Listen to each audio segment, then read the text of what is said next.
the Green Party, not by the Labour Party.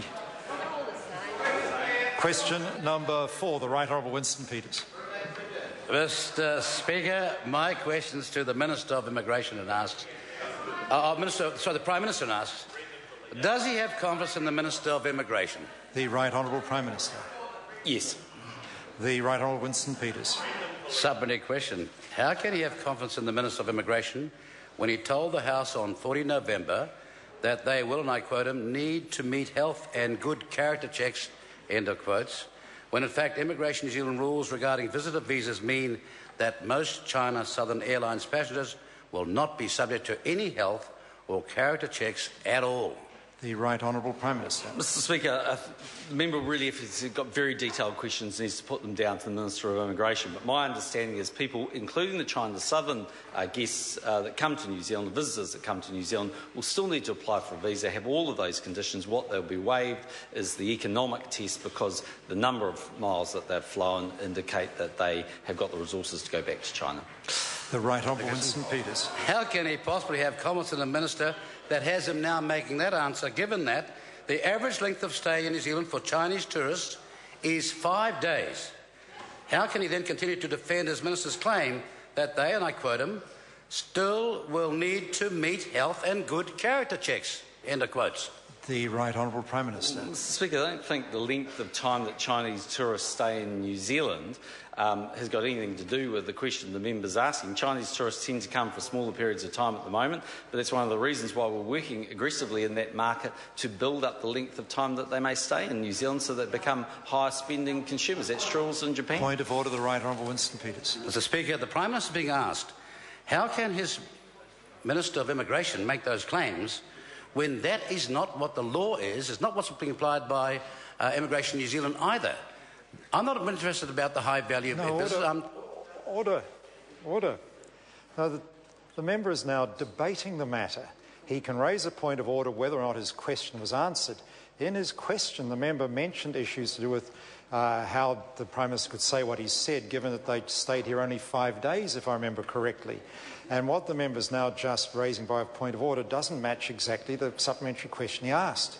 And that's my dilemma in dealing with it. But he cannot debate the Prime Minister's answer by way of a point of order. If the Prime Minister hasn't answered his question, that's one thing. But I do recollect in the member's question he related the issue, how could the Prime Minister say what he did, given that they stayed here only 5 days on average? Point of order, Speaker. Point of order, the Right Honourable Mr. Speaker, we can be obtuse as we like about this, but the fact is my question wants to know, how can a minister argue that there are health and good character checks when there are not, under the rules, any such requirements at all for people who stay less than 6 months? Well, if the member feels aggrieved, I'll invite him to repeat his... Was that exactly the question he asked? Because I'll invite him to repeat it. This is my question. Given that the average length of stay in New Zealand for Chinese tourists is 5 days, how can he continue to defend his minister's claim in this House that they, and I quote him, will still need to meet health and good character checks, end of quotes, when no such requirements are at all applied? The Right Honourable Prime Minister. Well, Mr. Speaker, as I said to the member, if he wants detailed questions about immigration, he needs to put it down to the Minister. But if that's what the Minister told the House, I've got no reason to deny that's incorrect. The Right Honourable Winston Peters. What confidence can he have in a Minister of Immigration who allows the Prime Minister to claim that one can be considered, and I quote him, as a reasonably high net worth individual because they have travelled 40,000 kilometres, end of quotes, when a couple of trips back and forth between mainland China and Hong Kong gains such individuals frequent flyer status? The Right Honourable Prime Minister.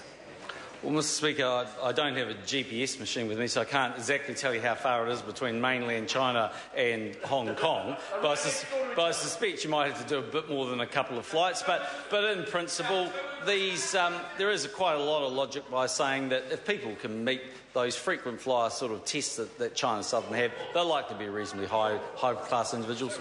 Brendan Horan. Order, I've called Brendan Horan. Thank you, Mr. Speaker. Does the Prime Minister agree that natural justice and due process are relevant in the administration of the Immigration Act? The Right Honourable Prime Minister. Mr. Speaker, I do, and I think it's important to be consistent when one's applying that. And I know that selection of people when they come to New Zealand for visas is difficult, but when there's 171,000 a year coming, that's really challenging. But when it's one of 8, you'd think you'd get it right. The Right Honourable Winston Peters. Oh, you mean like you got it right with John Banks? Order. Like John Banks? Order. Order. Now the House will come to order. Order. The Right Honourable Prime Minister. Both Right Honourable gentlemen should desist. Thank you. The House will settle down. The Right Honourable Winston Peters to Why ask did the question. Prime Minister on 28 November tell Parliament that Immigration New Zealand started to undertake work on the China Southern Airlines special deal from 4 September 2012, when our Immigration New Zealand senior manager had enjoyed the hospitality of Chinese counterparts for months before September, and B, a ministerial section in the Immigration NZ Weekly internal newspaper, Visa Pack, dated 24 August 2012, confirmed that China Southern Airlines deal would be effective from 1 September 2012, a full 4 days before the Prime Minister claimed the commencement of work on this issue. The Right Honourable Prime Minister. Because that was the advice I received. Question number 5, the Honourable David Parker. Thank you, Mr. Speaker. My question